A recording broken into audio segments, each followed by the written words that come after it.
Beats Planet.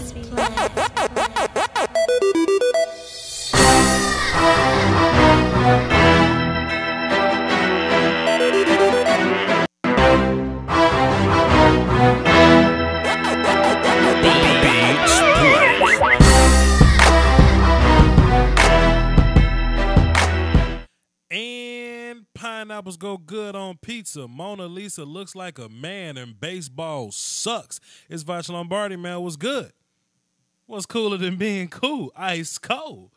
Let me take a look in the chat box and see what's happening, man, before I get this thing started. I'm checking my levels. My levels look good. I know y'all can hear me. You know, I'm just making sure now. Let me see. My man Jensen. You know, a lot of people like to hop in my comments and live stream gang. We in the building. Everybody wants to be like, hey, I was first. You know, I don't know if you care about being first, Mr. Jensen, but you first, fam. Salute. Jimmy Antoinette, what's happening? Potato Bass. Is it bass or bass? I need to know because it can go either way, fam. Joseph Empire Bacon Jr. That's a great name, fam. Haran, Chitty Chat, David, Mike, Cartafel. What's up, bro? What's up? Who else up here? Street Scores, what's happening? Jose, what's good? Listen, we got a little bit on the plate for us today. Let me clean my table off. I just cleaned my guns off.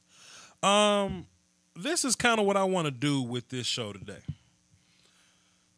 I was talking to the homie the other day. BP32388, what's up? I was talking to the homie the other day. The King 901, Chancellor, what's happening? My man Deuce Wyndham. Y'all go check him out, Deuce NFL. He's my Saints guy in the project, so to speak. And I should probably take these live shows a little more seriously. You know what I mean? I normally call, line up the phones and the OBS and the laptop, and I don't have any topics. We just kind of wing it. I don't have nothing to say. So I don't know when I'm going to start these serious series of podcasts, but what I'm going to do is I'm going to turn the live show into a podcast type of deal. You see what I mean? So how it's going to work is we're going to run the live show, then I'm going to chop it up, then I'm going to send it out to iTunes or Podbean or Google Play or whatever you listen to your podcast on. I'm going to start putting live shows on the podcast. Also, for my Patreon members, y'all will have an additional Patreon exclusive podcast. Also, there will be a podcast exclusive podcast. You see what I mean? So these live shows I'm doing right now, these are going to stay on the channel. Then there's going to be like a live show for the Patreon members. Then there's going to be a live show, not even a live show. I don't know how that's going to work, as far as taking calls, because taking calls is a big part of doing the shows. But I used to podcast a long time ago, and I can talk to myself if I need to. That ain't a problem. But I'm going back to podcasting. The only reason I stopped podcasting was because the YouTube was hot as fish grease. But I was actually a podcaster first. So, hey, man, look, whenever it happens, y'all going to be the first ones to know about it. Drop a little something in that Patreon for the boy. If I randomly took $1 out of your bank account, you wouldn't know. But if 3,000 of y'all just gave me $1, man, this channel would be so cold, fam. Anyway. Let me hop back in here and see what's going on. What's up, Voch? Love your videos. What you think about Corey Davis coming back after the bye week? Also, have you seen the Titans' other rookies, Taywan Taylor? He looks really good. Taywan Taylor, he made some catches. I wouldn't say really good. Corey Davis is really good. I did a video on him if you want to go look at that. Peep that out. Brian Thomas, what's happening, man? R.I.P. Dalvin Cook. Anyway, I'm just kind of letting some more people get up in here. I'm just going to mingle with the chat box. Before I really get going into this thing, man. But today, man, we want to talk about NFL week. Pardon me, I got week 7 in the description. Let's put 8 in there. So if y'all want to talk about the upcoming slate of games, Thursday, Sunday, Monday. If you want to talk about any of those games, you can call in and talk about that. If you have a playoff prediction, because I'm going to get into playoff talk at some point, because the game all the way messed up, man. It's just funny to look at right now. Just we're going to catch y'all up on some standings, and we're going to do some RIPs to people's playoff hopes.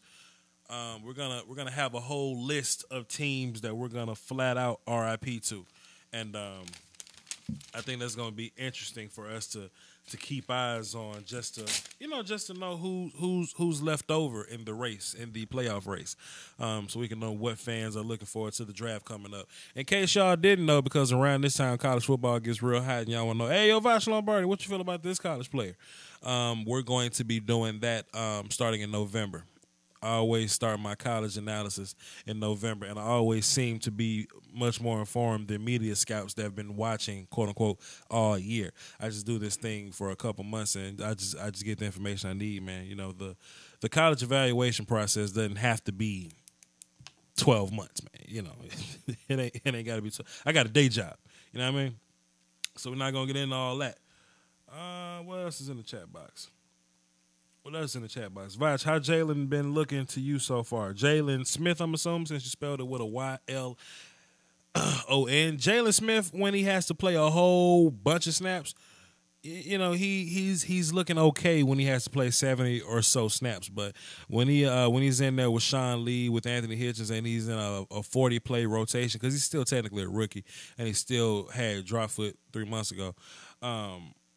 When he's playing with those guys and he's on the right, you know, pitch count or whatever, Jalen Smith is playing pretty damn good, pretty phenomenal. Can you do a Jamal Adams film session? Yeah, but not today, not soon. I want to get some more film on him, because, you know, I just can't do like a week by week film session of Jamal Adams. It's just not enough content for me. Voch, you going to the draft this year? That's interesting, man, because I'm in Houston and the draft is in Dallas. So people have asked me about this a bunch. A couple YouTubers have been trying to, you know, get me to do this whole meet and greet type of deal. I might do a meet and greet in Dallas. I don't know. I don't know what my demographic in Dallas is like, but I will consider doing the draft thing in Dallas. I don't know. We'll see. Jalen looks like shit without Lee. Nah, Scooby Wright looks like shit. Jalen doesn't look like shit, fam. You know, let's not be emotional here. Let's not be emotional here. Voch, dude, my Ravens are bad. You know what happens, Joe? When your offense is not good, it puts your defense. Not Joe, Drake. When your offense is not good, it puts you in strange positions. I think we got a good number of people here. You know something I learned? The number that's next to watching, that ain't the legit number. That's just like, I don't know what that number is, but if like 18 people are watching, that means like 125 people are watching. Because on my last stream, it said only like 15 people were watching or whatever, but when it processed, I had like 1,000 views or something. You know what I mean? So, we got a good number of people coming in so far. So with that being said, let's do this. We got the phone lines open. You know that's my priority. You know that's the first wave of communication. We got the super chats open. If you want to drop $1 or something, just hit that little $sign under the say something, then you will get priority. Then once the first two waves are out the way, we'll take a chance looking at this chat box. But I can't guarantee nothing, just flat out looking at chat boxes. But I know super chats will be looked at, and I know the phone calls will be looked at. All right? So with that being said, baseball is so terrible. Fam. Ugh.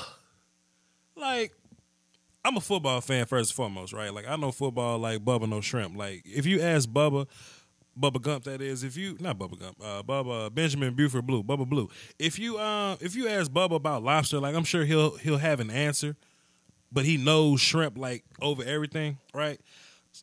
And that's how I know football. So I don't really dig into other sports like that. I casually watch basketball, and I know enough of what's going on. But I live in Houston, right? I live in Houston, so there's a lot of Astros talk going on, right? So I went to Academy to buy some ammo for my new pistols. And be like, hey man, how about them Stros? And I said, what? I said, what?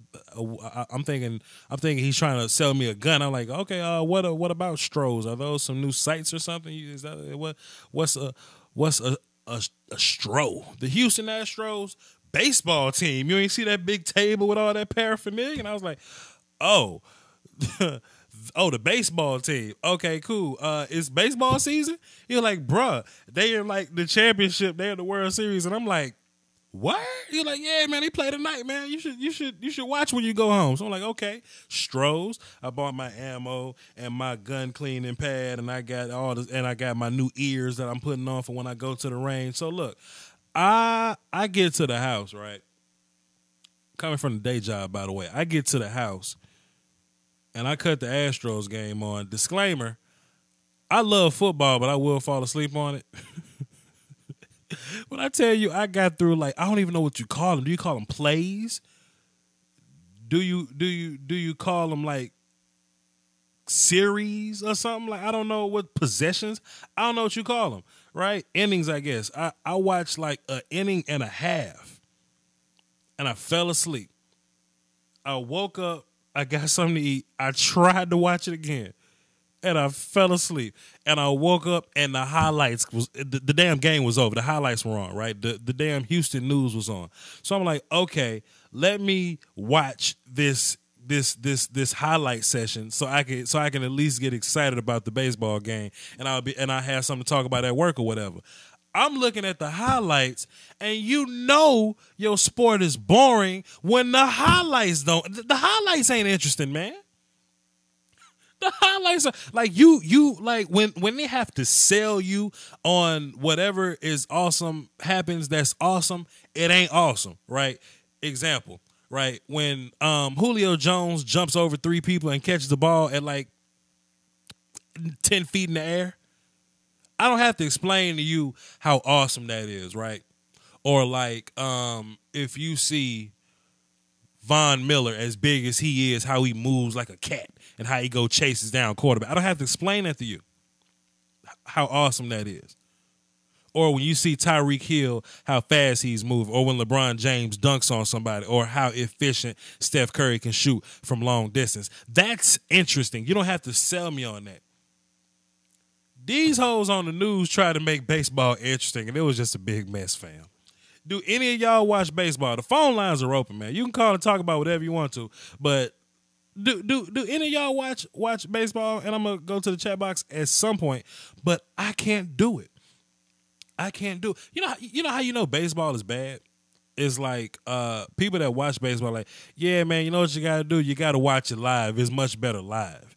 You know what that's like? That's like if you tried to arrange a marriage and you show me a picture of an ugly chick. Hey man, she much cuter in person. Fam. No, don't play with me, man. Don't play with me, man. Come on, fam. So yeah, man, the Astros are in the World Series. I'm supposed to be excited about that. All my coworkers happy, and they're like, "Yo, Voch, you see that Stros game?" Oh, if you don't get out of my face with that crap, man, hell no, I ain't watching those Stros, man. Somebody hit me up and say, if they win, you got to buy an Astros cap at least. Nah, man, I'm not. I don't do fake, man. I'm not good with pretending and bandwagon jumping. I'm just not good with that. Because I'm already dealing with Houston fans in the sense of, yo, Voch, why don't you root for the Houston Texans? Like, you live here. They're the home team. Well, I'm from Mississippi, fam, so I'm just gonna run with the team I've been rolling with. Plus, I feel like if you cheat on your team, you'll cheat on your wife. Okay, I'm not just jumping teams. We're not gonna do that. Conrad Tokyo, my man, me and him are supposed to be battle rapping at some point. I told him to hit me in my Facebook inbox or DM me on Twitter, but he doesn't because he does what he wants to do. Because I'm trying to make us famous or whatnot. So we need to go ahead and get that off the ground. If he'll just do what I tell him to do. Call in, Conrad Tokyo, and hey man, talk about your Eagles, man. You are the Eagles fan. You're Conrad Tokyo is Jay, the Eagles fan from Arizona, I believe. That's his phone name or whatever. Call in and talk about your Eagles, bro. Bro. Because the Eagles and the Cowboys, they're going to have this conversation at some point, fam, man. It is what it is. James Goodman says, I do love baseball. It was my first love. Well, your first love is corny. Baseball corny as hell, man. Like first of all, if the pitcher is good, right? And it's just my short-term analysis. If the pitcher's good, then ain't no game because everybody gonna keep missing, right? And that's supposed to be like baseball dominance, but fam, I fall asleep watching that crap, man. My man, young Nick Gashler says baseball sucks. Right? Who's watching baseball right now? Who's watching baseball? I don't have to leave. I don't have to leave my wife. Just keep a little side chick. Nah, I'm not gonna be able to do it. I don't have a wife, man. I don't have one of those, man. No. Let me get in here. Anyway, man, I just had the little baseball rant, man.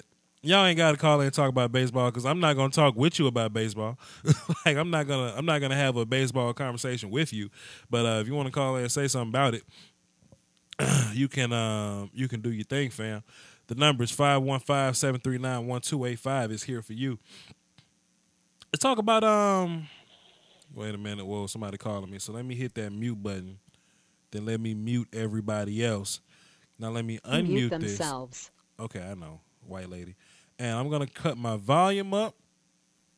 And this is what we're going to do. We're going to take a few of these calls. Okay. Then after we take some calls, we're going to, yo, Voch, what it do? It's a fine. Hey, man, Typhoon, what's happening, fam? Cooling. He was one of the first cats to give me an interview. He's loyal. I'm loyal back. We're going to take some calls.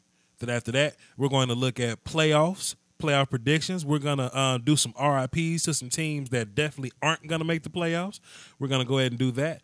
And, hey, man, if y'all want to talk about some Week 8 matchups, we can do that. If you want to talk about fantasy football, we can do that. If you want to talk about how your side chick make you mad, we can do that, man. Whatever y'all want to do, man. This is y'all show. My name's just on it. For all y'all that came in late, the Voch Lombardi podcast used to exist.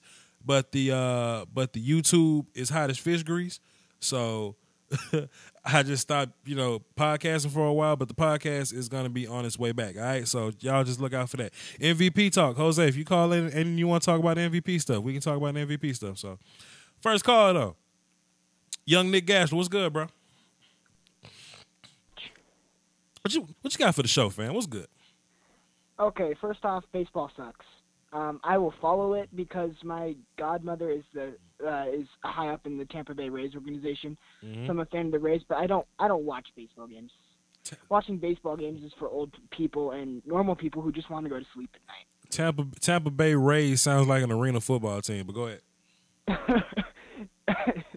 Probably on the level of an arena football team, but either way, I mean, like you're looking at this World Series matchup this year, Dodgers versus Astros. Astros have been pretty good this year, but come on, the Dodgers have to win this series. I don't know. They've been dominant the whole year. I wouldn't know. You know another reason why baseball sucks? It's like 300 games, man. Who watching that? Yeah, so many games. Who watching that? And that's one of my basketball gripes because basketball got 81. Like what makes football so great is that you got 16 games, fam. You can't lose too many. And that's what makes college football better. You can't lose no games, technically. One if you're lucky. You want to make the playoffs. One if you're lucky. You can't lose any games in college. So I like the football structure with the less games, man. But 300 look, I'm starting to craft an argument that look at Haran want to correct me. Look at Haran wants to be correct, guy. Let me just give you your props, Haran. Basketball got 82 games, not 81. I don't care, man. One more game. It's not a big deal. I don't care. Forget basketball, man. What was I saying, Nick? I'm starting to think baseball is not a sport like altogether. First of all, any game, you can't be a sport and you can play 3 games in one day or 2 games in one day. You're not a sport fan. That doesn't make you a sport. Like all them double headers and shit. Like the exchanges are so like they panned in on the third baseman or whatever. Like I guess he hadn't had no action in a while. He was yawning out there. What about on third base? He was just he was just yawning, just tapping his feet, looking at his watch, waiting on the game to go by. Bruh, I wish you would be like a receiver, just tapping your feet, waiting on something to happen. You get your ass knocked out around here, man. What, man? You know what, Nick Gass? You wanna join me for the rest of the show, man? I'm free to join you for the rest of the show, so I'll take up the offer. You ain't doing that. Hold on, let me get my mans in here. Conrad Tokyo, the rapper eater. What's good, fam? What's good, Voch? Hey, I did hit you up on Twitter, though. You ain't hit me on Twitter. Did you DM me on Twitter? Not in DM you, though. I don't you have to be following me for me to DM you? Conrad, thousands of people hit me up on Twitter that I got to ignore at some point, man. So I got you. I DM you, though. I got you, though. Yeah, just do something to get my attention, man, and we'll just go from there. What you got for the show, fam? All right. I just wanted to talk about, I got to brag about my Eagles a little bit, and then I want to talk about the MVP race. Before you do that, you're Jay, the Eagles fan from Arizona. Before you do that, go ahead. Do you watch baseball, Jay? Absolutely not. I'm trash. Baseball. Who the hell watching? But okay, go ahead. Go ahead, Jay. What you got, man? Go ahead. So my Eagles, top of the league, 6-1. You know what I'm saying? However, there are some worries. I'm worried about Jason Peters. Like, he's the old homie, and he's we underrate him as Eagles fans. He's probably a Hall of Fame left tackle, and it's gonna hurt. Big B's got some big shoes to fill. However, he does play left tackle better than right tackle than when Lane Johnson was out. So I'm not as worried about that. The one that I hate too is Jordan Hicks. Him going out really, really hurts me because he's one of my favorite players on defense. But the way Michael Kendrick and Nigel Bradley have been playing at a Pro Bowl level, I feel like they can match that middle linebacker spot. And not even talking about we're going to get Darby back, and I think Sidney Jones is gonna start playing too soon. So I think we'll be okay. It's just going to be hard to see what Carson Wentz does. But if Carson Wentz keeps having the type of season that he does, it's magical, and I think this team can go far. That kid is special, man, playing quarterback back there. Do you think Carson's going to die off at some point? Because last year, he kind of did this too, and right around this time, he dipped. But I don't know, the way things are going now, with the NFC. Aaron Rodgers being out, there's no real strong team. Matt Ryan's playing terrible. Atlanta's trash. I feel like if there's any year for the Eagles to do something with Carson, I feel like it is this year. That's why I'm very tempted to see what we do over the next couple of days, if we do anything trade-wise, because we are contenders, But part of the reason last year was because, Lane Johnson going out was a big effect, and he didn't really have any real weapons last year. Nelson Aguilar was trash. He was benched. He's balling out this year. Alshon Jeffrey hasn't really done anything numbers-wise, but I was watching some film. There were 3 defenders on him, and he's opened up the space to where Zach Ertz is having a monster season now. Aguilar's having a monster season. So. I was just about to say Zach Ertz and Nelson Aguilar are the product of Alshon Jeffrey existing now. And a lot of people, and I hate when people do this because it's pissing me off a little bit, but they get ungrateful with the personnel that they have. For example, Cowboys fans, right? Oh, Dez Bryant ain't doing nothing. He ain't elite. This is what Dez Bryant does, right? For example, if we're playing the Arizona Cardinals, because we did or whatever, right? Patrick Peterson is gonna follow Dez Bryant around all day. And they're gonna put some help over there, right? And you know what that does? It puts Bryce Butler on some scrub. Then next thing you know, Bryce Butler got 2 touchdowns. You see what I'm saying? That's what happens. Yep. Now, as of late, Bryce Butler hadn't had any touchdowns. You want to know why? Because Dez got touchdowns now. That wide receivers are pieces. So as long as they're doing their job in the offense, it's worth the payday. So Alshon Jeffrey, yes, he may not be putting up big numbers or anything like that, but Nelson Aguilar and Zach Ertz wasn't getting off like that last year. So shut up. Go ahead. Yeah, it's all a product, and it all comes together slowly.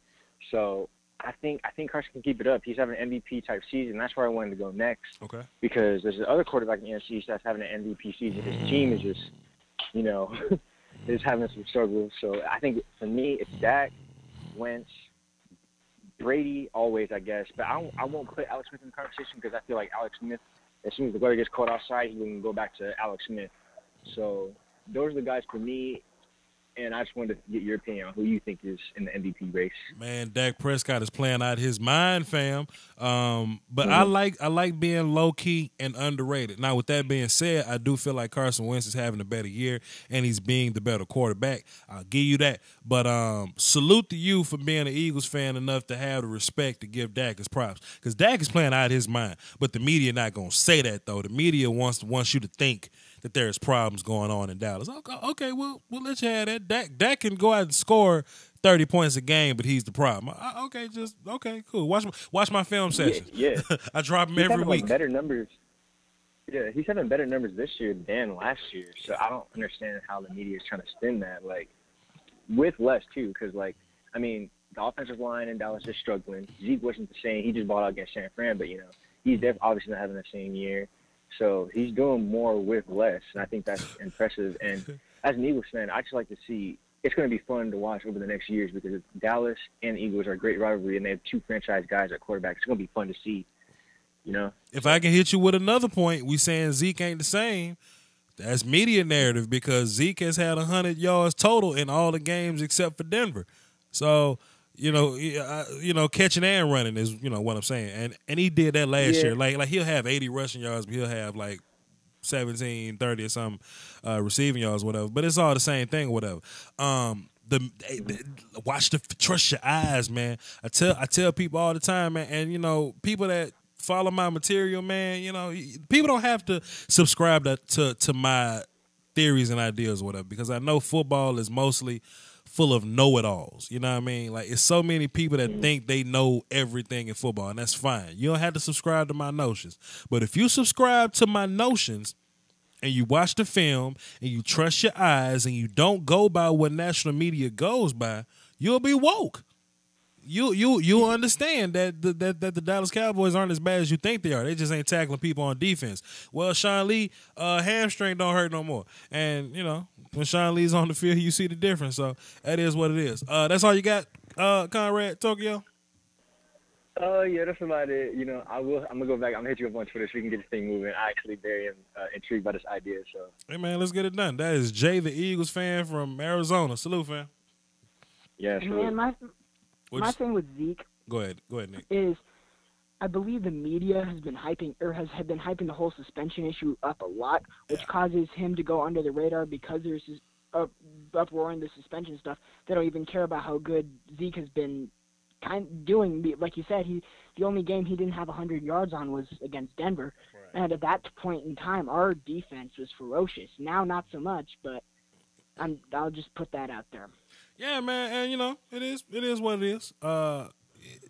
It's nothing we can do about it, man. But I just try to tell people, man, because $99 isn't too high a price to pay to be woke. Hey, I tell you what, if you don't want to pay $99 for Game Pass, you can drop something on my Patreon, and I'll break down whatever the hell film you want.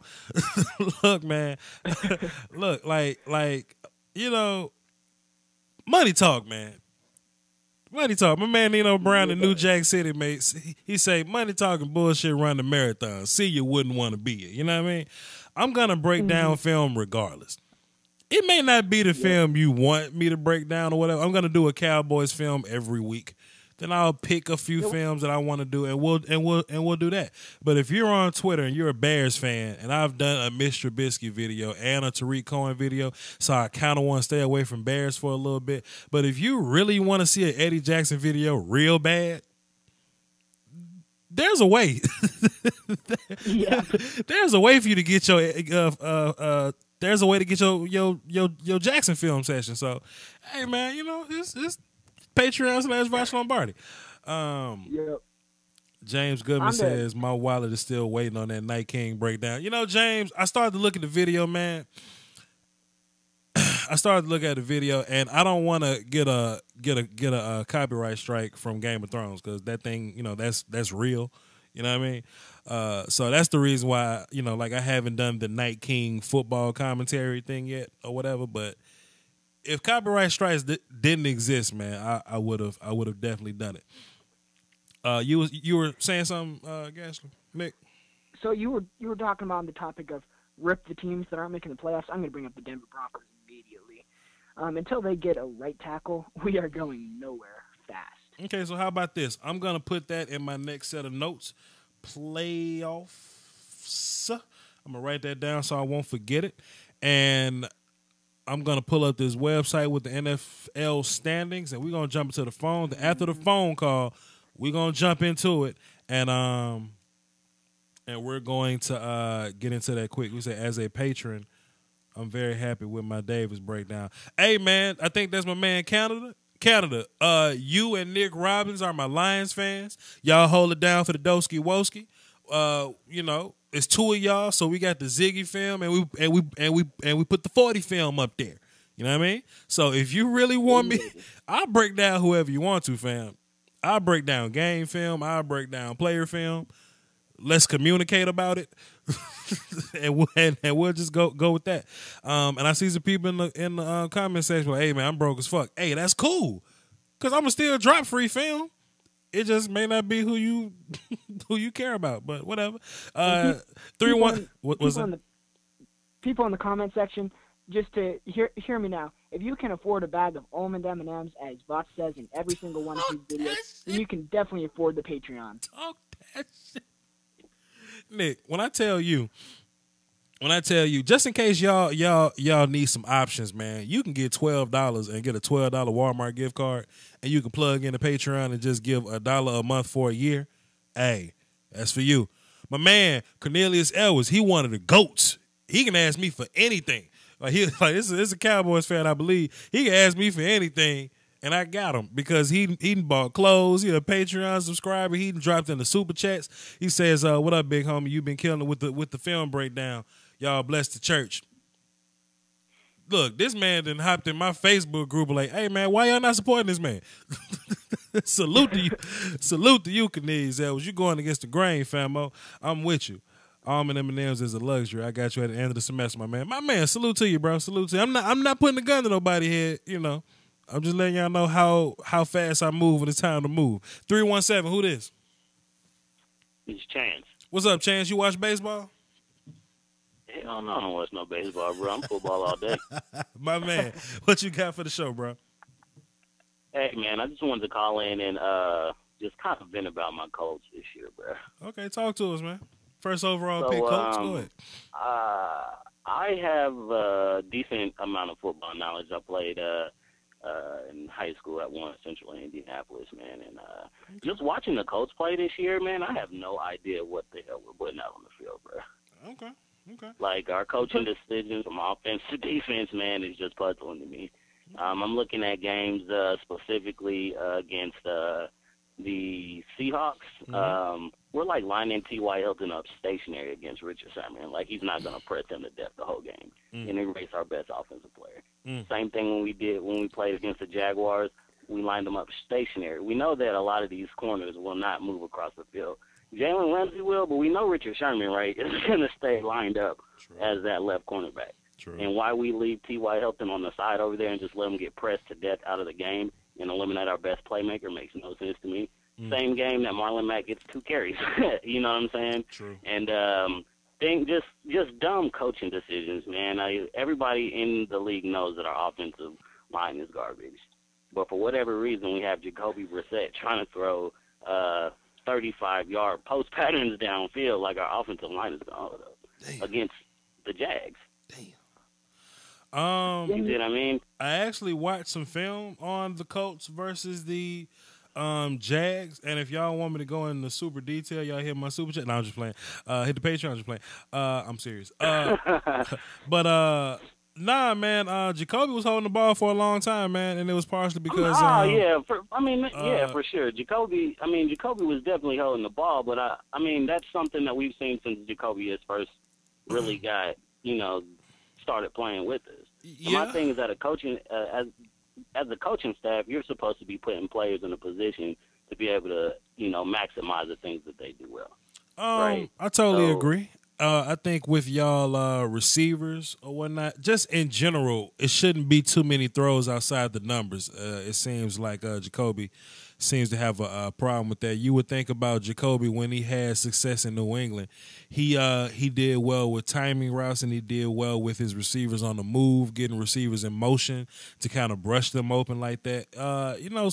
Things over the middle, slants, shallows, cross and follows, things like that. Jacoby was cool, but Indy is kind of asking Jacoby to be a gunslinger. That's Luck's game. That ain't Jacoby's game. And these receivers can't get separation quick enough. You know what I mean? So with that, Jacoby holds the ball too long. Especially against the corners we've seen so far. We've seen Pat Pete, we've seen Shyman, we've seen Ramsey twice a year, and that's what I'm like. Our coaching staff, man, like Pagano's got to go, man. Like every single week, like I'm seeing the same bad play design. You know what I'm saying? It's frustrating. I wouldn't be surprised if Pagano's gone, by week 10. I would not be surprised. I was hoping that motherfucker was gone on Monday. I didn't know I thought a 27-0 was going to do it, but hey, Jim Mercer. Monday, like October the 23rd. Monday, like something, bro. I'm gonna be checking my Twitter every Monday for the rest of the season. Oh man, see what happens. Oh man, that's unfortunate. We probably got one more win the rest of the season. If we don't win on Sunday, it's probably over with. Damn chance. Hey who man, y'all playing on Sunday? Yeah, who y'all playing Sunday? Go ahead, Chance. Who y'all? No, that was it for me, bro. Okay, cool. Hey man, thanks for calling. You were a great call. You platinum. You can call in whenever you want to, man. Salute, bro. My man. my dude was saying, man, I was hoping he was gone by Monday. Oh man, that's funny. Drake's in the comment section. He say, not really a hot take at this point, but Darnold is trash. Damn. Let's see. Darnold is trash. Well, Nick, we're not gonna let you get started on college football because you're long-winded. That'll be for another segment if we get into it. 832, this Houston. Voch. What's happening? Who it is? This is DJ, the Broncos fan. What's happening, brother? What you got? What you got for the show? We got shut out, Voch. We got shut out by the Chargers. Damn. We got shut out. I'm in a group chat. That was the worst, probably, I'd say, day-long stream of messages I've had to go through in a while. Because there's 2 Raiders fans in the group chat. Right. It was rough. That's rough. My goodness. Now, I mean, well, Nick, people asking me all kinds of questions. Trevor Siemian, Mike McCoy, the offensive line, C.J. Anderson. I'm sitting here watching the film. Ain't shit good. Damn. So, I mean, it's tough. Well, it's tough. Well, Nick. Well, hold up, Nick. You're the Broncos fan and you're a film guy. So, what's going on, Nick? What's going on with the Broncos? Right tackle. I do not know why Vance Joseph moved Alan Barber to right tackle. He's obviously a guard. He has the guard physique. They haven't checked his arms, but they look short. I'll look up a picture of him and see if they're short or not. But I think that was a terrible move. I don't care how bad Menelik Watson is. Was he out? Was he out that game? Menelik was hurt. Yeah, Menelik was hurt, and Stevenson wasn't was out. We had to. Yeah, Stevenson. But like moving a guard to a tackle especially in the NFL is a bad idea. That's all I'm gonna say. I mean, that's the hand we were dealt, man. And we were giving him no help. On every play on Joey Bosa. When you watch the film, that dude was hard. and we could have pulled a tight end to that right side. We could have pulled strong right most of our plays. We didn't really give him help. McCoy being stubborn. You think you got Aaron Rodgers back there? It's Trevor Siemian. Not going to lose the game for you, but you got to help him out. So listen, as Broncos fans, what are y'all willing to do about the quarterback situation? Because I did see y'all think I didn't see that a couple weeks ago when Trevor went down. Brock Osweiler came in the game. What y'all gonna do about quarterback? Have y'all moved completely on from Paxton? It's not a QB situation in my opinion. No, it's not. It's the offensive line. I could show you so many plays where Trevor did exactly what he was supposed to do, and some shit just went down. It was the offensive line last year. It's the offensive line this year. Plain and simple. Hey, man, AJ Derby can get the hands. Damn. AJ Derby has This is 3 times now I can recall in a game situation where we needed a play. AJ Derby fumbles. Oh yeah, the Titans game last year. Jeez. Man. Hey, what? No. Well, I'm sorry that y'all so depressed. I'm sorry. He's a mediocre average QB. He's not going to win you a game, but he's not going to lose you a game either. We knew that going in. He was the best option we had. So as long as we run football. So listen. We should have been able to win games. So listen, because we're not gonna turn the Voch Lombardi show into wipe my tear Broncos fans. We not gonna do that. We're not gonna do that. Because Broncos fans was talking some kind of crazy to me a couple weeks ago. I'm gonna let them slide though. Who is that? What is that? What is that? Don't make me mute y'all. That's not coming from my end. Don't make me mute y'all. Damn. That's not coming from. Okay, it's over with. It's done. It's done. One more answer, like one more question or whatever, and I'm gonna move on to the next caller. You think the Broncos make a playoff push with the Chiefs and the Raiders and the Chargers making moves like they are? No. No. I see us losing. Our best chance of winning a game in the next, I believe it's 3 or 4 weeks, is against the Chiefs this week because they've been on that 2-game skid. Obviously, that could change in the future, but I see us probably losing in a close game to the Chiefs. Losing after that, we play the Eagles, right? Yeah. Yeah, that's a losing way. to the Eagles. Then we go play, we play the Patriots at home. That may be a close one because Tom Brady does not have the greatest record in Denver, but I still give that W to the Patriots. And then I think we play the Raiders after that, which might be another loss. So the outlook is not too good. Well, the Broncos they gonna be terrible this year. You heard it from the fans' mouth. So moving on. At some point, we're gonna have a college quarterback discussion. At some point, because that's what they're doing in the chat box. Who they talking about? I see some Rosen in there. I see some Lamar Jackson in there. They've been calling Sam Darnold terrible for the past couple of weeks. I see Mason Rudolph's name in there. So we gonna put NFL playoffs on a hold because I'm really interested in this first quarterback, in this best quarterback taken. So look, if y'all in the chat box, y'all listen to me right now, call in and tell me who is your quarterback one coming into the draft this week, or this year.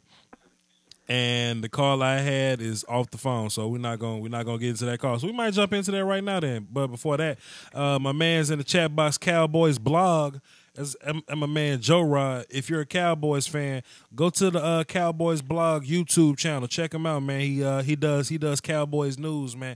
You know, and what I like about the Cowboys YouTube community or whatever, like we're starting to build this community of, you know, like we got film guys, we got news people, we got historians, we got we cover a lot of bases in the Cowboys YouTube fandom, and I like what we're doing. So if you're a Cowboys fan, go check out Cowboys blog. Also check out Law Nation. Also check out Cowboys Nation TV. I'm cool with all of them. My Cowboys family. Check them out, man. And they called back. What's that? Speaking of Law Nation, I haven't seen him produce a video in a good couple of weeks. I'm subscribed to him, so he's moving. Is he on like a trip or something? He's moved into a new career because he's rich like that. He actually moved to Dallas, so so me and him gonna be collaborating in real life. I like Riley Ferguson. I think we need more white tattoo quarterbacks in the league. 317, who this? Yup. This is Chance again. Okay, this is I Chance felt again. remiss in my duty as a Colts fan to not call in and say R.I.P. to Malik Hooker for the rest of the season. Yeah. He came in, started a few games, and balled the fuck out, man. So R.I.P. to Malik Hooker. Hopefully he comes back healthy under our new coaching staff. So If anybody in the comment section has a drink next to him, watch. If you have a drink next to him, let's just raise a silent toast in honor of Malik Hooker. Well, that's right. Well, see, and Quincy Wilson too, since he's been inactive because he doesn't play special teams, whatever the fuck that means. But mainly Malik. Well, see, Nick, I understand what you're saying by toast to Malik Hooker, but in my community, we pour out a little bit. You know what I'm saying? So if y'all got a drink, pour out a little bit for Malik Hook, all right?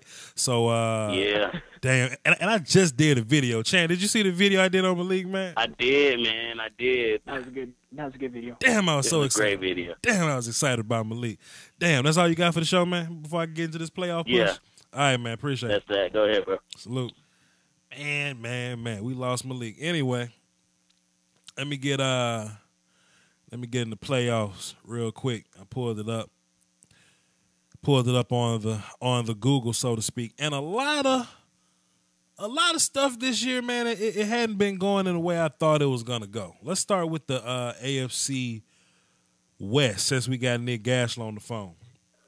Now, not only do I want to predict playoff stuff, but I want to put a lot of coffins in the ground, so to speak, when it comes to who ain't gonna make the playoffs at all. Let's just be real early with it. I want to predict early who is and who are not gonna make the playoffs. So you can call in 515-739-1285. You can call in and agree. You can call in and disagree. If you want to make a case for somebody not making the playoffs, you can do so. If you want to talk about your quarterback one in college, we can deviate and do that. Hey, man, if you hate baseball, we can do that. Whatever y'all want to do, man.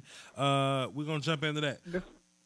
Before we jump into this, can I just give you my top 5 quarterbacks coming up in this draft real quick? I want to say no, man, because I know that this is just going to start a long... Damn. Okay. Oh, okay. We can wait. We'll come back. We'll come back. We'll come back. Yep. Because I don't have a day job tomorrow, and we only in like 40 something minutes. I plan on going like an hour 30 today. So this should be a long show. Go ahead. What'd you say? I'm gonna drop it. I'm dropping a huge bomb at number 1. If y'all follow my blog or my new website, gdaofficial.com, got that up and running. You can see that. Believe it for the November rankings, but. Ain't nothing wrong with a shameless plug. Yo, cool ass Drake, call in and make your case about Lamar Jackson, fam, because you tagged me. Yep. Because you tagged me to a video, and I know cool ass Drake don't say nothing unless he got the facts. So I don't know if he in the chat box. Gash, keep an eye on the chat box for me. And cool ass Drake, call in. But we got the Chiefs. Pull that up on my computer. We got the Chiefs, Broncos, Chargers, and Raiders. Now, in your personal opinion, you think the Broncos just ain't gonna make it? We ain't gonna make it. I see us being 7-9, maybe 8-8, and missing the playoffs. And that's being generous. So, do you think the Broncos would be the 4th place team because they're currently the 2nd place team? They're 3-3 right now. With the Chargers missing all these kicks, Chargers are 3-4, and the Raiders are last place at 3-4. Ain't that a bit? I say the Chargers finish 8-8. We finish 9-7. Raiders finish 10 and maybe 9-7 to 10-6. We'll make it fair. And then the Chiefs go 11-5. So it's the Chiefs for the taking, huh? But you definitely taking out the Broncos, huh? Mm-hmm. Until we get a right tackle, maybe Cordy Glenn. I've heard some rumors about that. We're not going far. Ah, damn, cool ass Drake. Not cool ass Drake. Nick Gashler taking his Broncos out of the damn play. That's interesting, man. Let me take a look at the. Let me move this out the way. I got the chat box going up. Okay, cool. He says, "I'll call in 10 minutes. I'm in the middle of a burrito." First of all, cool ass Drake. If you're in the middle of the burrito, and it still takes you 10 minutes, how big was this funky ass burrito, cool ass Drake? If you in the middle of it. And you still need to don't play with me, cool ass Drake. What's wrong with you? I need something to eat too, man. I kind of that sounds good, man. I kind of want some Chipotle or something. Blasphemous TV, what's happening, man? He stepped into the game. What we're talking about today, we're talking about teams that definitely ain't gonna make the playoffs. Then we'll talk playoff picture later on after we figure out who ain't gonna make it. Then after that, we're going to talk about how much baseball sucks. Then we're going to talk about the number 1 quarterbacks that are coming out in the draft this year. I plan on doing a long show, man. I want this to be a long live stream. So if y'all ain't got nothing to do, man, let's just be here, dog. We ain't got nothing else to do. Okay, how about this? How about the East? Gash, how about the Patriots, the Bills, the Dolphins, and the and the Jets. Because look, even though the Jets have won more games than they're supposed to, they still last place. They still last place at 3-4. And we think the Dolphins lose more than they're supposed to. They're 4-2. But they're still in third place. But then the Bills are 4-2. They've been doing nothing but winning. They're second place. And the Patriots, we think they're bad, but they're still first place. So what's going on in the East, man? So because Tom Brady is 40, but he's still Tom Brady. So I'm going to give that division to the Patriots. They'll finish 12-4. Second place is interesting between the Dolphins and the Bills. I will give it to the Bills. Maybe 9-7. I feel like they may collapse down the stretch, especially if we take Cordy Glenn as the Broncos. Then the Dolphins will finish probably like 8-8 to 7-9 because Jay Cutler is, if he ever comes back and starts for them again, he's Jay Cutler. And what can you expect from Jay Cutler? I mean, Falcons fans did not like what happened. They did not like that at all, and they was ready to get their little revenge back. Man, they did not they made artificial fog so the film won't work. Have you seen the film? Like for the Patriots and Falcons, it looks terrible. I can't even review it because it's all the fog. I think the Falcons did it on purpose. The Falcons produced fog on purpose so they can't relive the damn film. I was watching the game and I was wondering why they doing like the box view, like why they doing the behind the quarterback view all the time. Because they damn cameras wasn't working, man. But who you said? Go ahead. Okay, so I said Patriots 12-4, Bills 9-7, Dolphins 7-9, and then the Jets. I'll give them 6. No, I'll give them 5-11. So let me ask you this: is anybody from the East truly eliminated? Because I'm not ready to say anybody is just yet. I'm not going to say anybody from the East is eliminated yet, except for probably the Jets. Okay. I still don't buy the hype as much as I want them to be the winners because they're the underdog and all that. I'm not buying the hype from them coming right here. I'm not ready to write off the Jets just yet because they could make this push. They could make this push for the second spot. It could be 3 teams to go from the East. We don't know yet, so I'm not ready to write the Jets off just yet. You want to know who I am ready to write off right now? I'm ready to write the Browns off right now. I'm so pissed off about the Browns because they talented. They can't put it all together. Let's see. It's week 7? I thought at this point they'd be 3-4. To be honest, I thought that they'd get a nice little 3-game stretch where they could beat the Colts, they could beat the Bengals, and then they could beat the Jets. But that was earlier this season. But they kind of lost hope. And I think the thing with the Browns, is that they can't handle the QB change, and Hugh Jackson has ruined Deshaun Kaiser with all this benching and putting him back in and benching and putting him back in. When you have no offense around you, it's kind of hard not to throw 9 or 10 interceptions. Now, Nick Gash, let me ask you a question, man, because I said I wouldn't get you started because you long-winded, but I just got to know, man. Do you think Lamar Jackson can save the Browns? No. Because you love Lamar Jackson. Because you love I don't necessarily love him. He's QB3 for me, but I don't think his mobility fits into Hugh Jackson's system. I'll tell you who does love Lamar Jackson. Cool-ass Drake loves Lamar Jackson. Wait till he call in. Cool-ass Drake gonna sell you on Lamar. Yep. And I like Lamar. I think he's improved a lot as a passer this season. But without like I said, they need to draft Saquon Barkley, and then they need to take swing right back around, screw trading the pick down for more picks, because that clearly is not working as of now, and I don't think it'll work any time during the future. But you go get Saquon Barkley high, and then you go take Calvin Ridley, James Washington, Anthony Miller, somebody like that with your second pick. Suddenly you have an offense to build around, and then you may go into the second round and get a quarterback. There's also that case where the Browns passed on Wentz and Watson, but they've clearly passed on them for a reason. I don't know if it is Kaiser, if it's that second-round quarterback. I don't know. But they need an offense, period, to start off. I'm fine passing on Watson. I, however, am not fine on passing on Wentz. And I said this. That was a pretty dumbass move. I said this on Dan's show the other day. yesterday actually. I think the Browns get too cute when in terms of trading away from the best players. Sometimes you just got to put studs on your team and roll with it. It just haven't been working for the Browns because they don't draft well. So, but when you get the new people in, Sasha Brown or whatever. I thought Sasha Brown was like some woman or whatever. And I'm like, hey, okay, we got a chick drafting. That's dope. But we got Sasha Brown in there, so he probably has a whole different idea on how he wants the team to look drafting or whatever. But I think when you trade away, like, think about this: would you rather have Marshawn Lattimore or David Njoku and Jabril Peppers? And you mentioned this point on Dan's show. I remember that. Ooh, I'd rather have Malik Hooker than Marshawn Lattimore, to be honest. I like Marshawn, but I thought Malik was better. That ain't even the question I asked you, Nick Ashley. That wasn't even the question. But you get my point, though.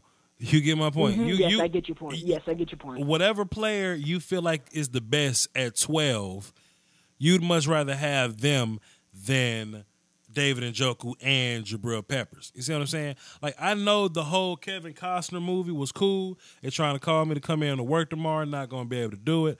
I know the whole Kevin Costner movie was cool. Draft Day? Yeah, Draft Day. And, Yeah, I love that movie, man. I understand a lot of people... play Madden and stuff like that, man. And they want to do a whole bunch of funky stuff with the draft picks and build draft capital, man. But sometimes you just got to take the best guy and go. Take the best guy and go, man. Go ahead. And that movie is a little bit like not very accurate, because if you're the GM and I just traded you my first 3-round picks, and I say, do you want a quarterback, one of the best quarterbacks we've seen in the draft? I want all my picks back, and I want a punt return. Is that really that realistic?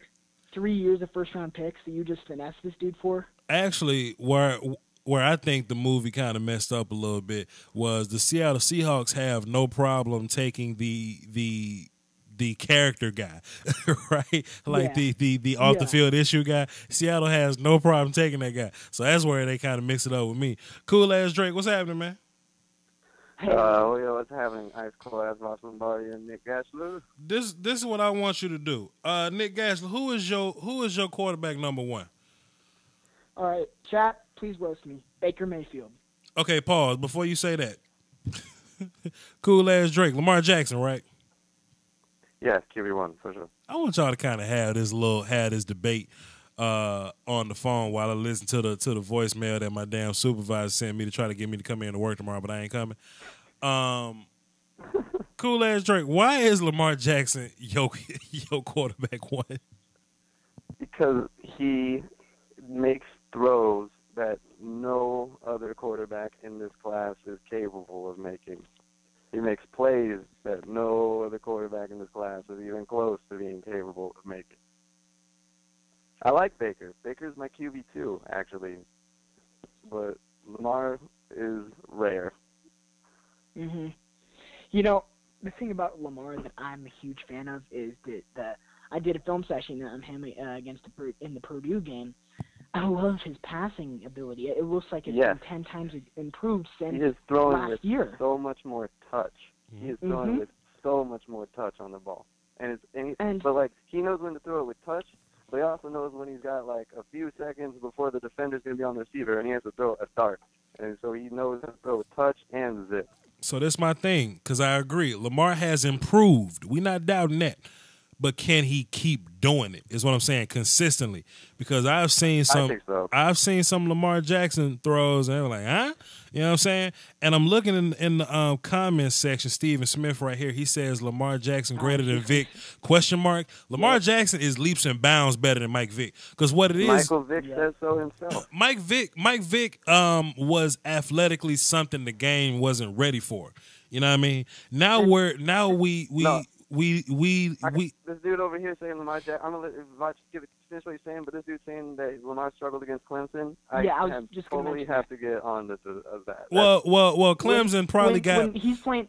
Clemson. Saying Mike Vick was an athlete that the league wasn't ready for. I'm gonna jump right back into that, but besides Alabama, Clemson probably the best overall team, like 11 versus 11, like playing football right now. And they got 3 And let's be real, guys on that defensive line. Yeah, and none of those Louisville offensive linemen are even going before the fourth at best. None of them might even be drafted. I was just going to say, that defensive line has Christian Wilkins. I see him as a top 10 pick. Dexter Lawrence, I see him as a top 10 pick. And Cleveland Farrell, who I see as a borderline first-round pick.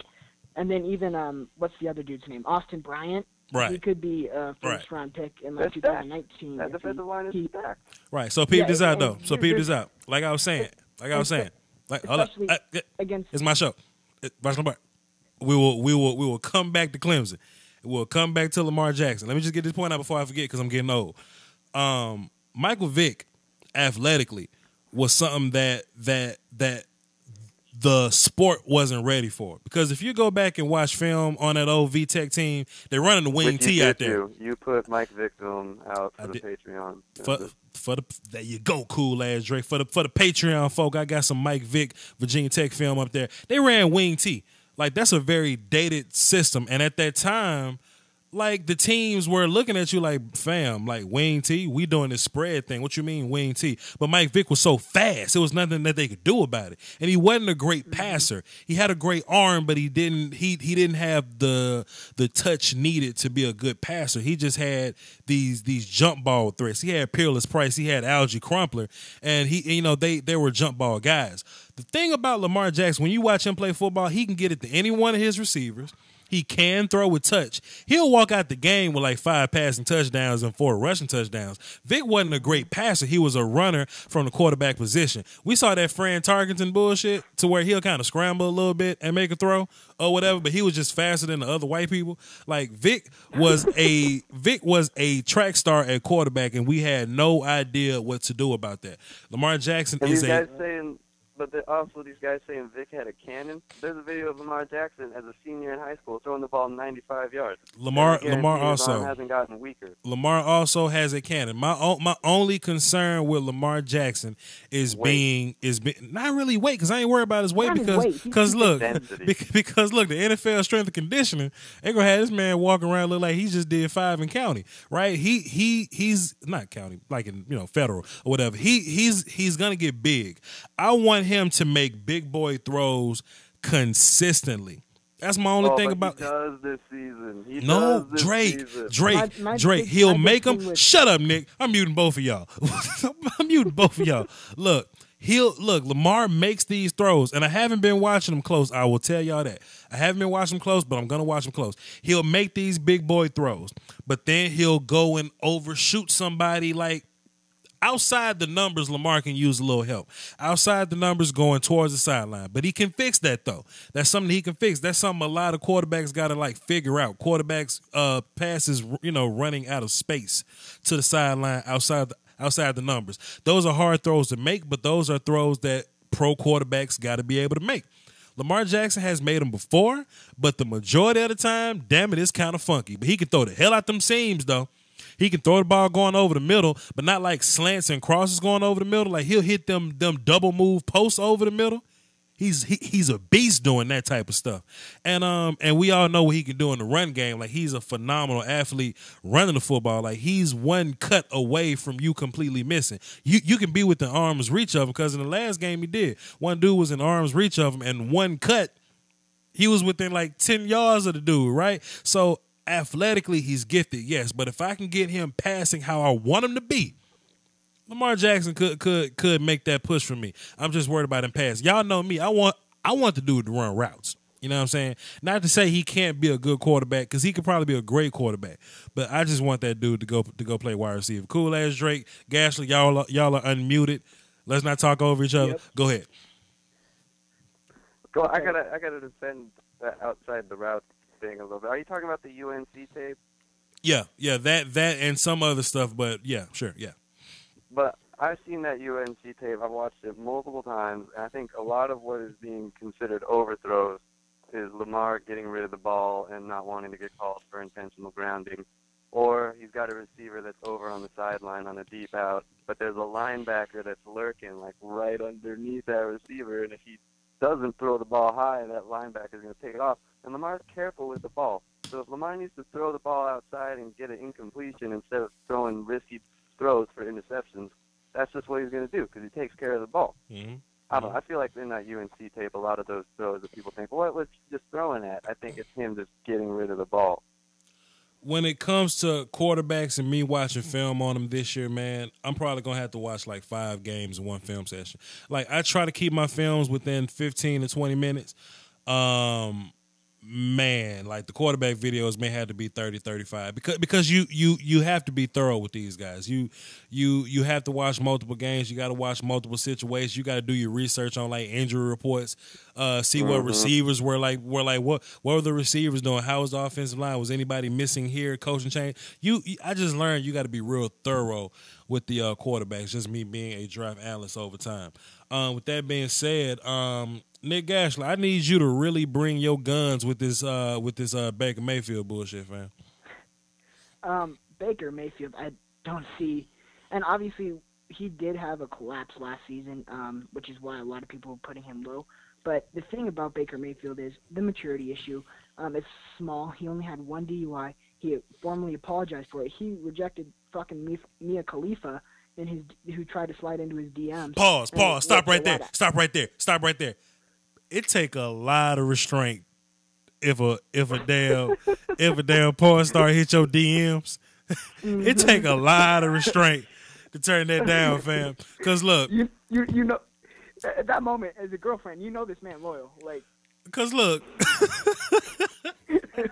listen, man, I'm not even a pro football candidate. I'm just regular ass Voch Lombardi. And it's like, yo, Voch Lombardi, I want to have sex with you bad. And I'm supposed to go, no. Nope.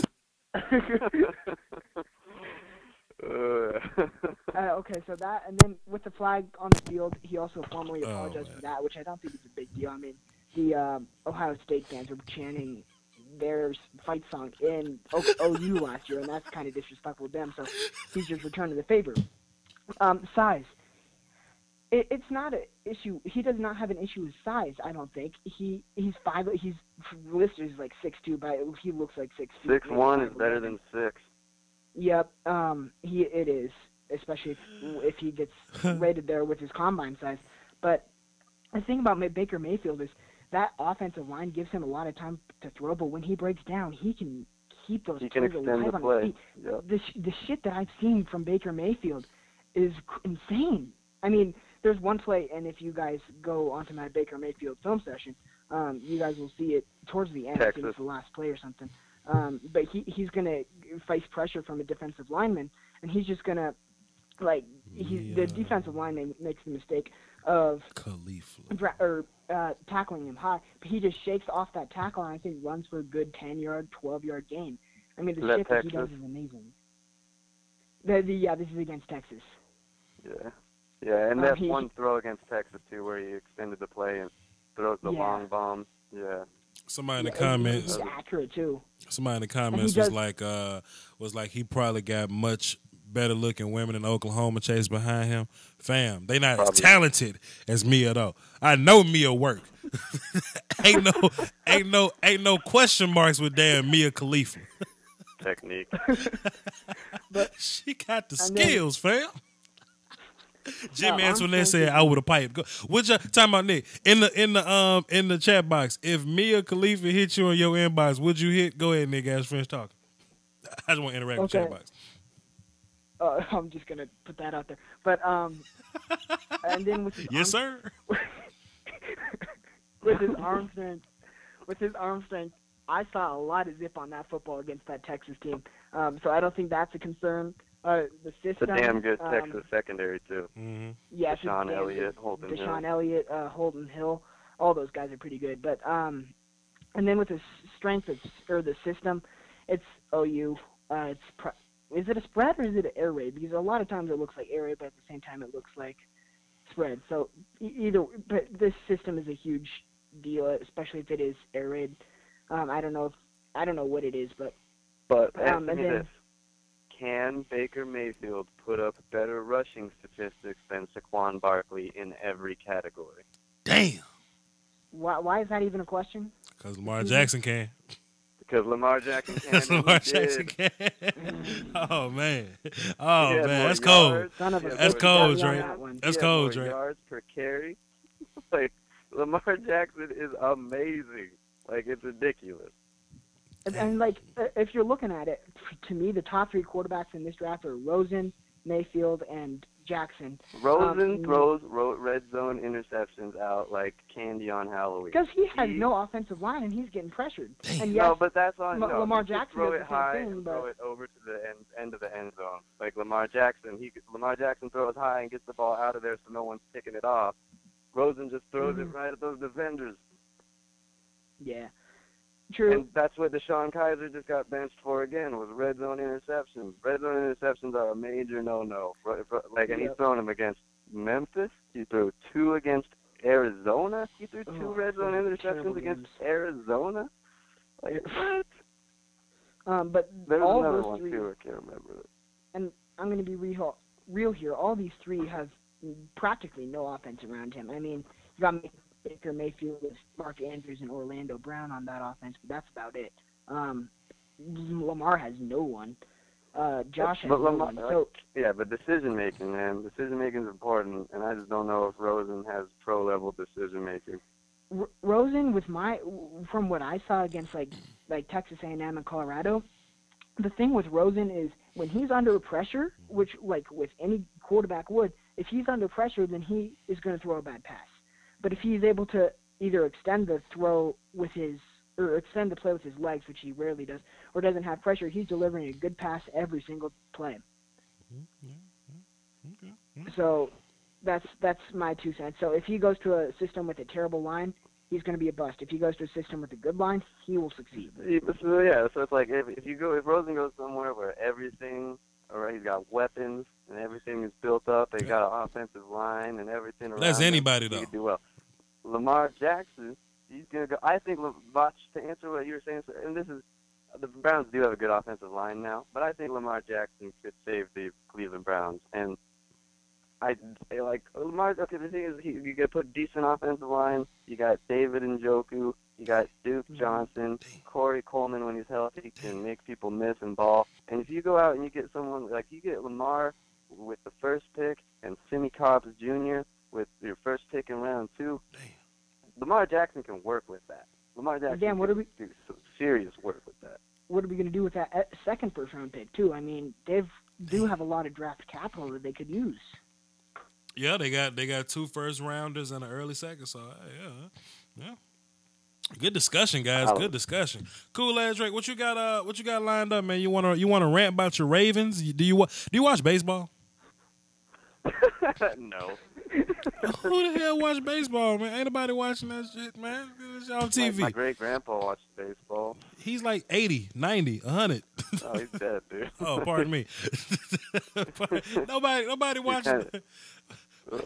I watches baseball, man. Okay, so tell me about your Ravens, man. What's going on with them? Man, I don't even. You want to have a depressing conversation right now? We can talk about the Ravens offense. Did you hear Nick Gashler and Homeboy talk about the Broncos, man? Like we've seen depression, fam. So good luck with that. You know what it's like to be a Ravens fan? It's like when we were getting ready for I don't know, the game, like the couple of days after the Raiders game. No, yeah, it was. I can't even remember, but one day I opened my phone and it was like, Rashad Perryman is out from practice today. Mike Wallace is out from practice today.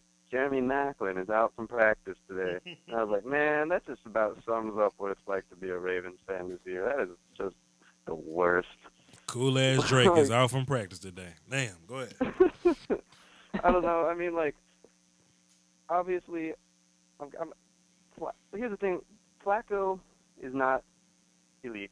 He's not even really good. He's not even good. He's just kind of maybe above average. Let me ask you a question, cool ass Drake, because I tend to do this from time to time. Me and my man Sadie, first salute to him. We play a game called Scenario. Say the Baltimore Ravens. I just say hypothetically, of course, they end up with like with a pick in the mid to late teens, like the 17th pick or something like that. It's gonna be worse than that this year, I think. Watch, honestly, I think it's gonna be like 10 to 15. Cool. Would you trade up for Lamar Jackson?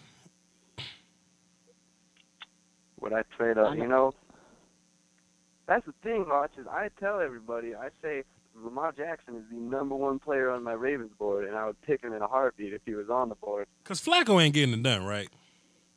No, he's not.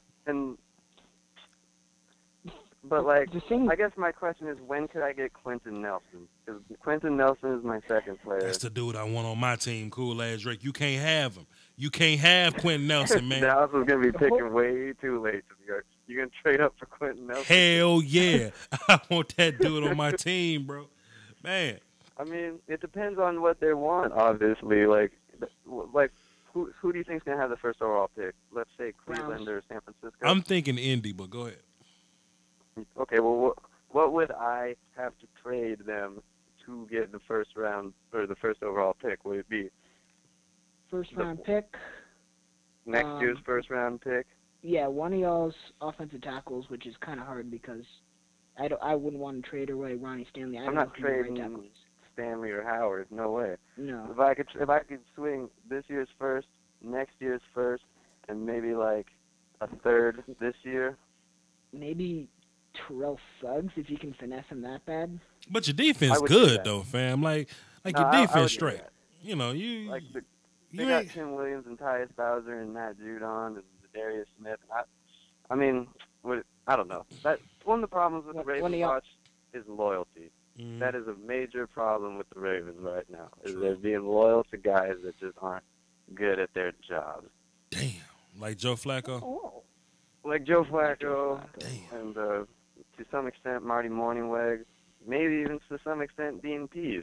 Mm-hmm. But I would trade a first, next year's first, and a third this year to go to number one and pick Lamar Jackson. Otherwise, I'm staying put. I'm trying to get Quentin Nelson, and if he's gone, probably taking James Washington. Telvin Smith just got paid 4 years, $50 million. That's interesting. And he deserves it. That's interesting. Yeah, Telvin Smith has been pretty good. That's interesting. That's interesting. Okay.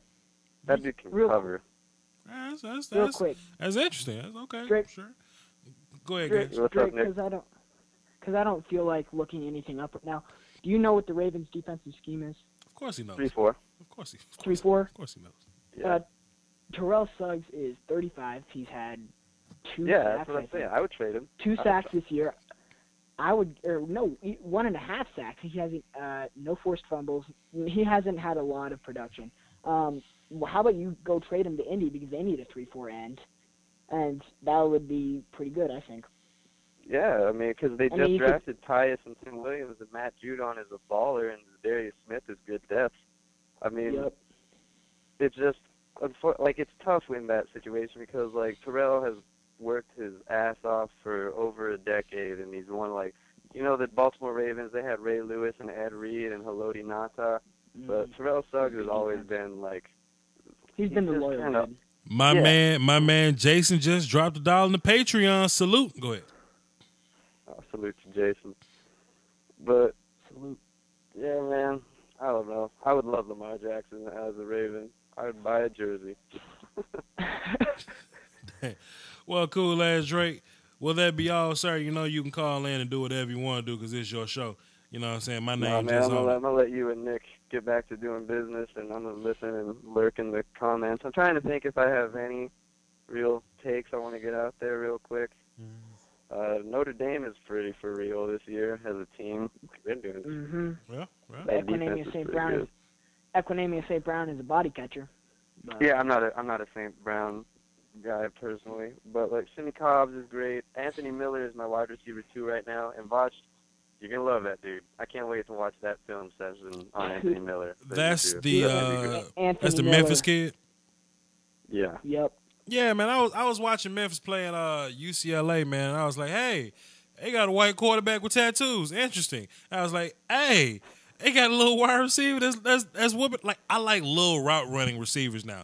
I think I think the big for nothing, not so big receiver is not going to exist anymore. I think it's going to come down to route runners because cornerbacks are getting big now. You see a lot of these teams, For sure. they get these new quarterbacks and they have to resort to more of a timing system, more of a West Coast passing timing system, and that results on guys getting open, route runners or whatever. So I think route runners and solid hand guys are going to be a lot more important moving forward in the National Football Then League. you get dudes like Roswell Douglas swatting the ball out of Kelvin Benjamin's hand so he can't come down with a fade route touchdown. Exactly what you're just talking about. Telling you, man, big receivers just they're not gonna make it shake no more. Like if you big, like look, Julio Jones is gonna be fine because he can run routes and he's big and he's fast, right? And Corey Davis too. And Corey Davis, he's big, he's fast, he run routes. But being simply big, those Alshon Jeffrey, Dez Bryant, Mike Williams guys, like those guys are gonna have a hard time moving forward if they exist anymore. So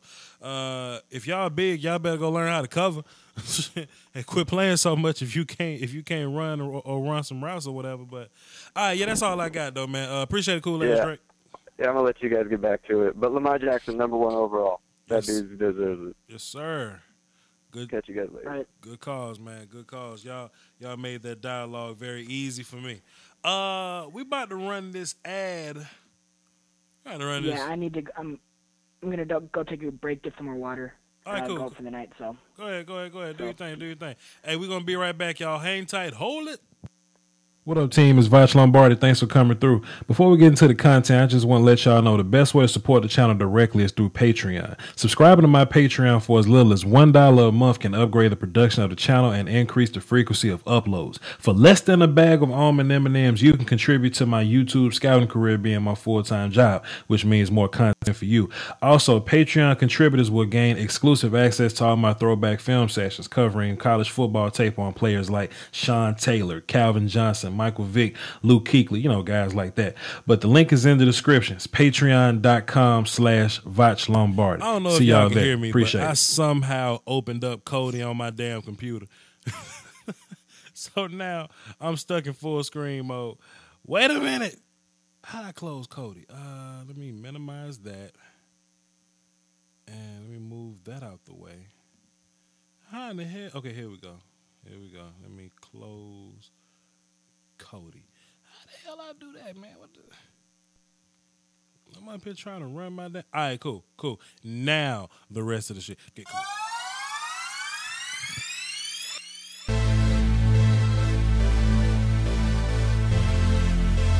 I brought some in.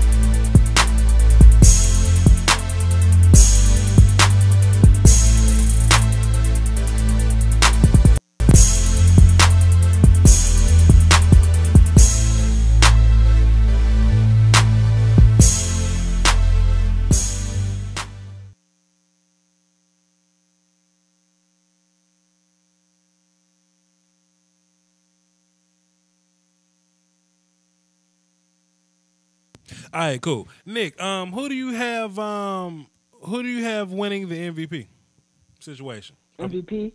At this point, it's Carson Wentz. Okay. I mean, he's been balling out this year. I did a comparison on Lombardi's Draft Talk probably a week ago after that Carolina game, comparing him to 2016 Matt Ryan, and his stats are just about maybe like 100 yards. No, it was 1,000 yards. He was 1,000 yards behind Matt Ryan at the point of Week 6. He was only 2 touchdowns behind Matt Ryan. He's performing like a stud, and I think he should be the MVP. Okay. Do you see the Eagles falling off at some point like they did last year? If they catch Lane Johnson on the Mexican supplements again, maybe. But I think that's... Nick, don't be like that, man. Lane Johnson is a close friend of this show, and he listens every night, man. We're not going to sit up here and do that. I'm not going to sit up here and do that to Lane Johnson. Hey, man, y'all calling to the show. What y'all MVP picks? Do y'all watch baseball? Who's eliminated from the playoffs right now? Your top quarterback. You hate your side chick. How can you assassinate her without going to jail? Whatever y'all want to know. Whatever y'all want to know. All right, so hold on, time out. real quick. Okay, go ahead. Go ahead. What you got? No, go ahead. It's going. Nah, Canada was like, can we talk about how disappointing Sam Darnold has been this year? You've been watching film. I watched film in January. How disappointing has Sam Darnold been this year? Sam Darnold, I feel like last year nobody knew who he was, right? I mean, until he came in and then he started balling out. That's the thing. That's the thing that why I think Broncos were doing so well, because nobody thought Trevor Siemian would be that good.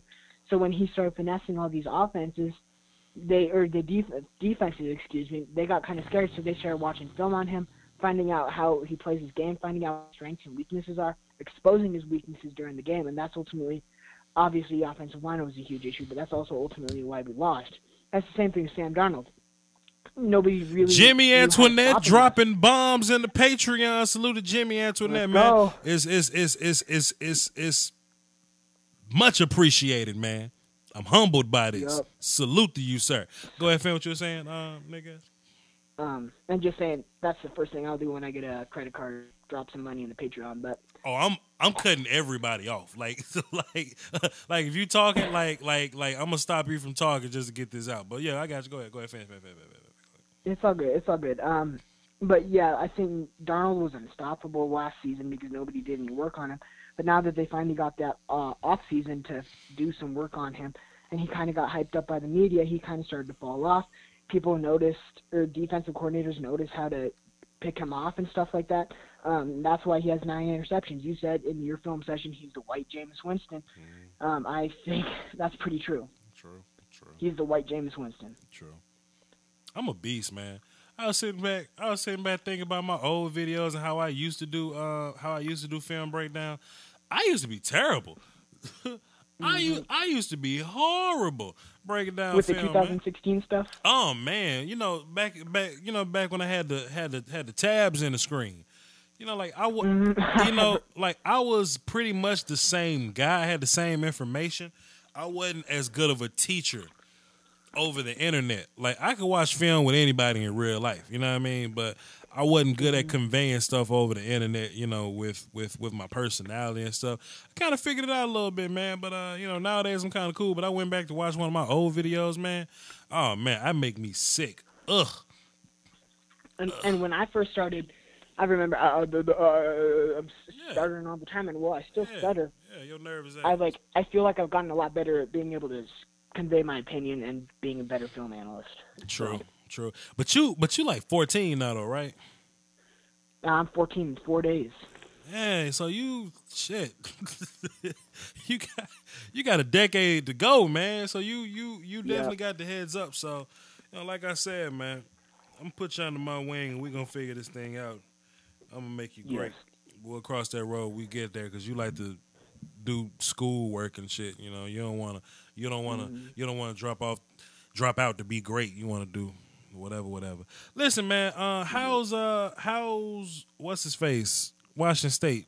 Cool Hand Luke. How's he doing this year? Luke, he's honestly, I've only watched a couple pieces of film on him. I think I watched the Oregon film, and I think I watched a little bit of his California film. He threw like 5 interceptions in that California game. Just saying, they got shut down 37-3. That was also when Clemson lost to Syracuse. But from what I saw in the Oregon tape, mainly he wasn't really doing. He didn't have the best ball delivery. It didn't look like he was throwing that great of passes. It just looked like he was throwing passes that the receivers could catch, and it was pretty much behind him most of the time.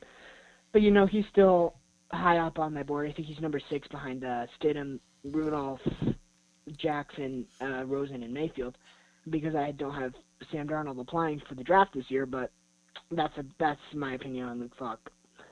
I forgot Jared Stidham existed. I ain't heard nothing about him. I did the video and just moved. Jeffrey Watson dropping some change in the damn Patreon. Salute to you, fam. What's happening, man? What's happening, Jerry? What? I'm about to crown. I'm about to crown. How long have we been on? You know, We're at an hour and 30 minutes, which isn't that long. I feel like we've been on for like 2 hours, but yeah, it's because I'm looking down at the description. It said started streaming 2 hours ago. I said that can't be right because I've been on it for about an hour. Yeah. We just got an hour and 30 minutes in. You know something I wanted to do while everybody's listening right now? What I want to do is I want to prepare everybody for the television apocalypse. Vouch, you got me on Stidham Hype Train. Stidham is accurate as hell. Stidham is accurate. I want to get everybody. Stidham has the best run motion. Mans, we'll cross that road. I love that shit. We'll cross that road in January. I want to get everybody prepared for the television apocalypse. The 4-letter sports network is not going to exist on television at some point, and people are going to look at the underground YouTube community for the realness, right? Now, at some point, I was born in 92, but I did enough research to know this. At some point, people transition from newspaper to blogs, right?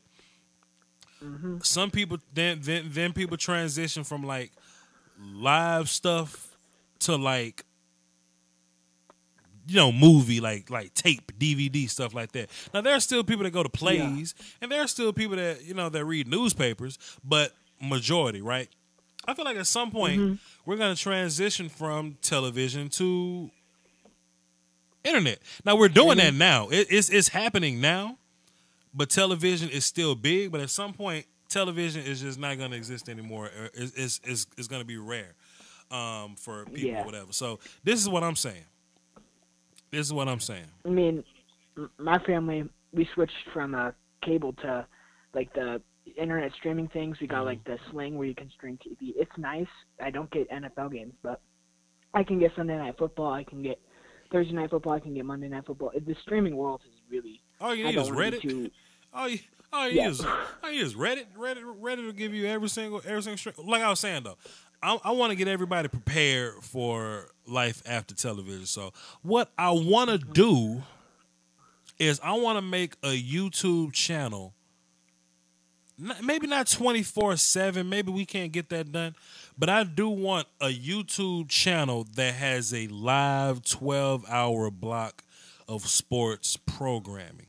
You see what I mean? That'd be cool. Like to where like you can like a Voch Lombardi network, if you will. like a television network. I probably wouldn't call it Voch Lombardi. It'll have to be a collaborative effort, but to a point to where you can click on the YouTube or whatever, and no matter what time you click on that channel, it's gonna be some live programming on. So from 8 to 12, so from 8 o'clock to like 10, it'll be something. Then from 10 to 12, 12 to 2, 2 to 4, 4 to 6, you know what I'm saying? And like it'll be done at like 8 or something. Or like we'll have like a midnight show or something like that. You know what I'm saying? Just a full-fledged sports channel.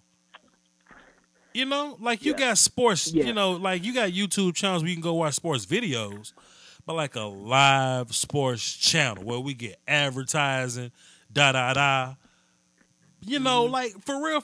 And I don't know how I'm going to build it yet, but you know, like I let y'all in on like what I'm doing. I'm not a secretive cat.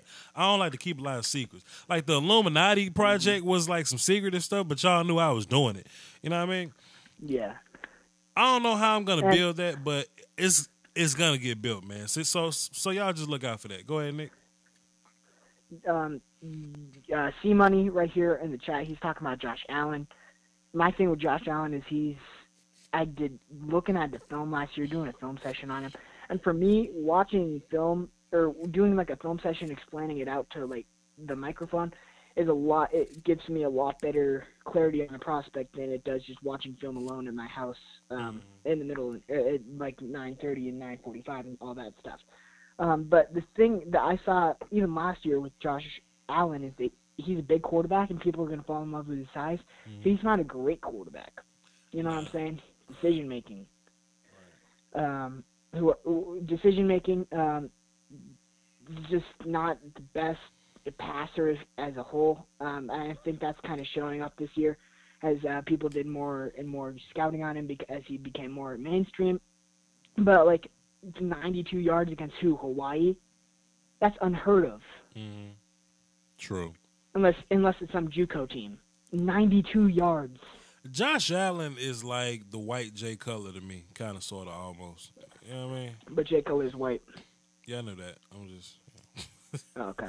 The whiter Jay Cutler. I'm keeping a trend, Gasly. If you a damn listen. We about an hour 30 minutes in.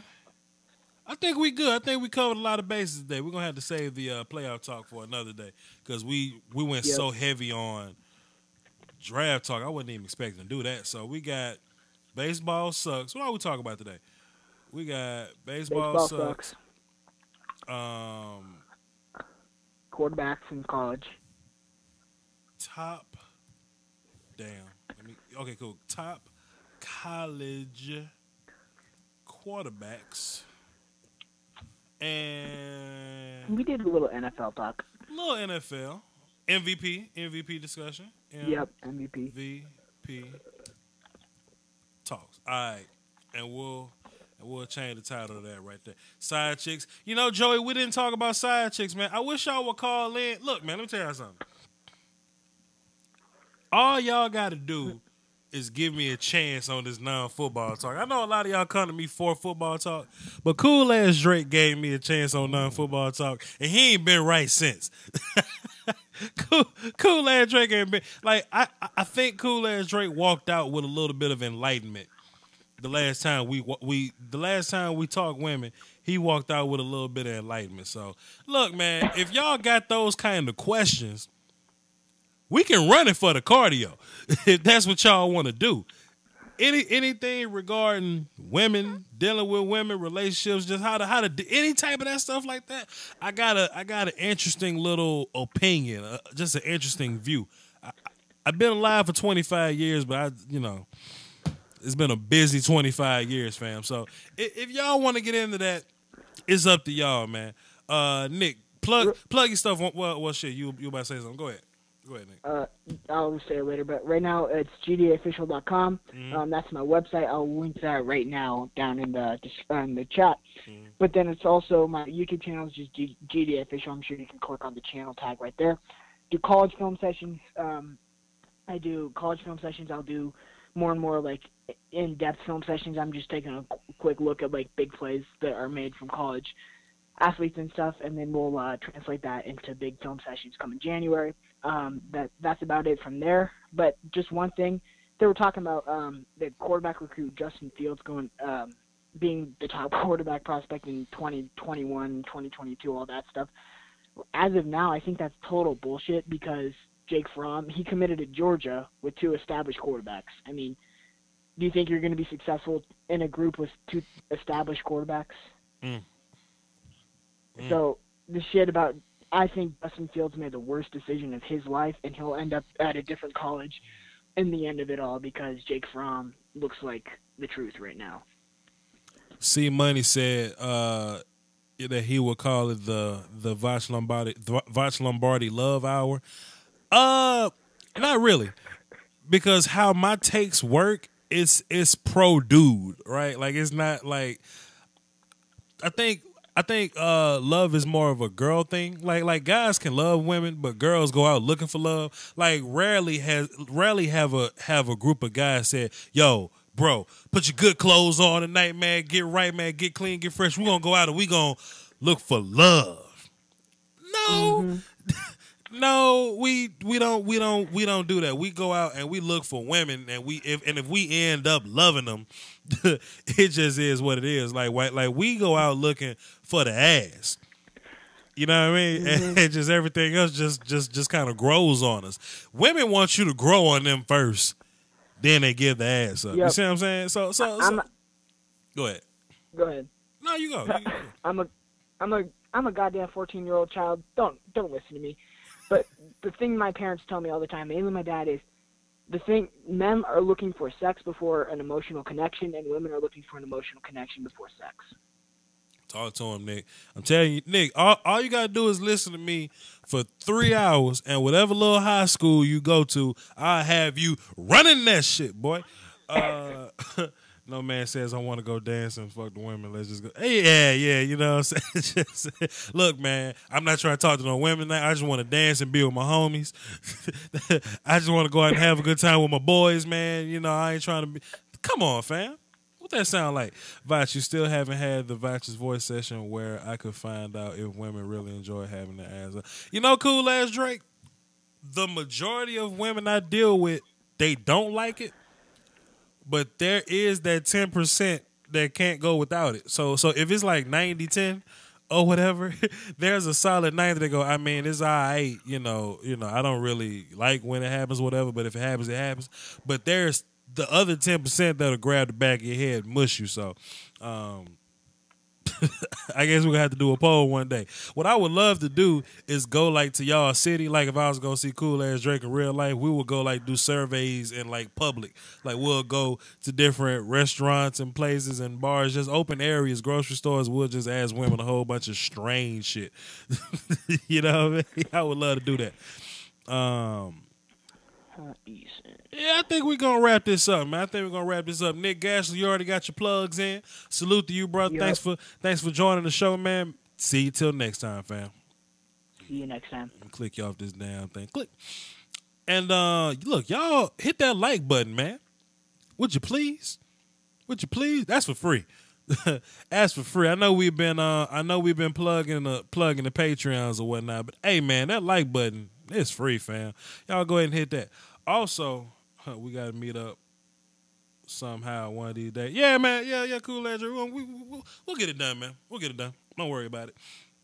And Jimmy Antoinette sent me a message on Patreon. Enjoy my Patreon content, cool ass Drake.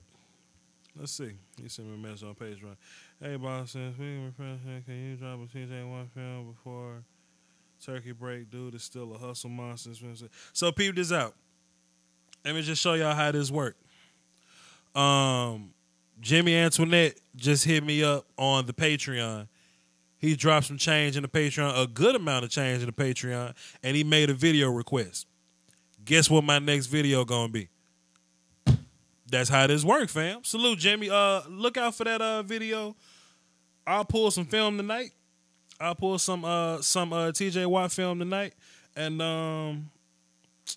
maybe by the end of tomorrow you'll have that video. So salute to you, fam. Let's see. Deuce Voch. Holla at you, see money. Foolish Green, salute to you. Okay, yeah, that's what I was doing. Look, put a little ass up on the like button, okay? Subscribe, okay? Share the video. Tell your friend about my tell your friends about my channel. You know, don't just watch my film and go to work smart. Don't just do that. You know what I'm saying? Don't just take that like put people up on me, man. Let's let this thing spread like a virus that you get when you deal with them 10% women. Oh man, and go to my YouTube video section, and you might find a video in there you might like, man. The more views, the better. With that being said, I'm Voch Lombardi. I'm gonna mingle in this chat box for a little bit. So if y'all want to hang around and type for a little bit, we can definitely type for a little bit. Y'all hold it down for the Doski Walls and the Peace Whiskey, man. Salute.